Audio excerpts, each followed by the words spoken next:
What is going on, everyone? It is Trust the Buzz here, and in today's video I'm going to be talking about how the Charlotte Hornets have extended the qualifying offer to both Miles Bridges and Cody Martin.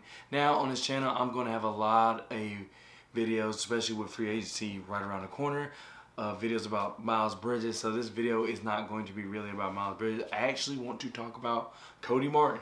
So yeah, like I said, I'm having a lot of videos coming out talking about Miles Bridges and his free agency and things like that. So, but I will really quick just explain what a qualifying offer means. So basically what this means is that the Hornets have extended a qualifying offer. So therefore, no matter how, when, however they do it, no matter what team offers them what, the Hornets are able to match it. So that's good because we all know that we wanted Miles Bridges back. At least most of us wanted Miles Bridges back. So therefore, it kind of puts it in our hands that, okay, we can sign Miles Bridges to whatever we want.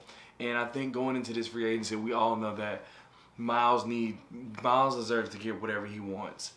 Just because of the fact that, smaller market team, things like that. But we need Miles Bridges, so therefore, it's not a matter of keeping him. It's more of a matter of how much we're going to end up paying him, and that depends on the market. So, like I said, I'm having a lot of videos coming out about Miles Bridges and his free agency, so I kind of don't want to talk about it too much in this video, but I do want to talk about Cody Martin because obviously there's not going to be much to talk about in terms of just like it's not as trendy and it's not as maybe exciting as someone like Miles Bridges, but Cody Martin does deserve his flowers. So for Cody Martin, I wouldn't be surprised if he gets a deal around $5 million. If I'm him, that's the kind of deal I'm looking for. I know some of you may think $5 million is too much. 4 or 5 mil. I know some of you may think $5 million is too much. I know some of you may say, that's way too much for Cody Martin. But the person you have to blame for Cody Martin for looking at this as his price point is someone like on the Houston Rockets, David Nwaba. Now, granted,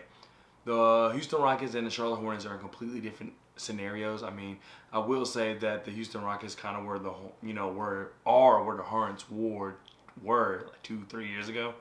Well, very young upcoming team, all the talent in the world. But if you look at David Nwaba's contract, he signed like a 3-year, $15 million deal with the Rockets. Once again, we all understand that their teams are in two different places, but when you look at the production that David Nwaba has provided for the Houston Rockets and they gave him that deal, I'm just saying that I would not be surprised if Cody Martin looks at a deal like that and be like, okay, why don't I? And why don't I get a deal like that? So I know I don't normally add a lot of editing and things into these videos just because I do like just talking to the camera, but I'm going to put on the screen just, some stat comparisons. So for example, you're going to see that they shoot very similar. Their defensive rating is similar. Their offensive rating is similar. But here's the kicker. Cody Martin, as much as I know that we all know he's not really that comfortable with the ball in his hands and things like that, and sometimes we don't like when he has the ball on offense, he's a much better offensive player than David Nwaba. Now, I mean, it just depends on what you want to see. Like, for example, they're both really close, about the same in, 2-point percentage. They're both about the same in, overall field goal percentage. But when you look at what Cody Martin is able to do at the three, he's a much better shooter than David Nwaba is. Granted, David Nwaba takes around like one more shot than Cody Martin. But the thing is, Cody Martin's a 38% three-point shooter, while David Nwaba's like a 30. So my whole point is, I'm not saying Cody Martin deserves this money. I'm not saying that, I'm not trying to basically pick his pocket for him or, trying to dissect what he should get. But I am just saying that the way the NBA works, the way sports works in general, is the market. So I just would not be surprised if Cody Martin sees a deal like the one David Nwaba got, which is recent, and be like, hey, I should get the same. When you look at their stats, they're very similar, and you can add that Cody Martin's a way better three-point shooter, almost a 40% three-point shooter. Now, he's not out here shooting three-pointers as often as, LaMelo, Miles Bridges, Terry Rozier, but there have been times where Cody Martin, open in the corner, hit him for the shot, boom, he hits it. And it's not super reliable, but it's reliable enough, and it keeps people honest. Now, there is that one time in the game in Miami, Melo did a crazy pass to him and he airballed it, but it is what it is. I just would not be surprised if Cody Martin sees these kinds of deals. And I'm picking on David Nwaba. It's not like I'm saying David Nwaba is bad or anything. I actually like David Nwaba. I think he's a very good defender, and I can see why a team like the Rockets signed him to that deal, because he's probably, off the top of my head, their best wing defender. So I get it. But like I said, I just wouldn't be surprised if Cody Martin is looking for that kind of deal. So don't be surprised if he looks for that. But yeah, like I said, I have a bunch of videos talking about Miles Bridges, his free agency. So I really didn't want to hinder on him this video, because like I said, there's not going to be that many videos talking about Cody Martin, at least around this time. So I just want to give Cody Martin his flowers. I do think he's a good player. And since we do have the qualifying offer for him, I wouldn't be opposed to paying him that much, but I will say that I would like to get him cheaper or give him the qualifying offer. He takes that, bets on himself this time, and then we'll see what happens next season. Yeah, I mean, realistically, I see maybe a $2 to $3 million deal.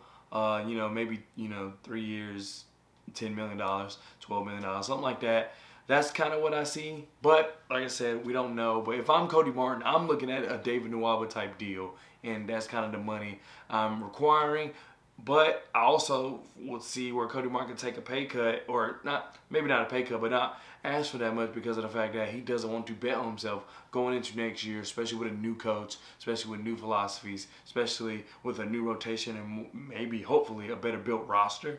And like for Cody Martin, you're worried about, not worried, but you're thinking about players who could take minutes from you, like James Bouknight, Jalen McDaniels, and just kind of those things. I'm not saying play style similarities, but I'm just saying position similarities. And Kelly Oubre, we don't know what's going on with Gordon Hayward, so just things like that could be in the back of Cody Martin's head. But like I said, that David Nwaba deal, that's the kind of deal I expect Cody Martin to be getting. And then also, he's a restricted free agent, so I just wouldn't be surprised if someone hiked up the price just so that it would make, to make it difficult for us. That's just what teams do.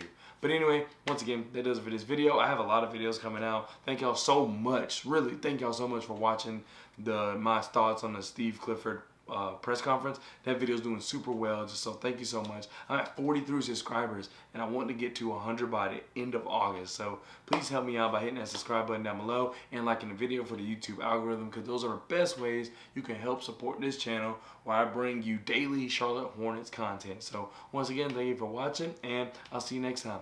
Peace.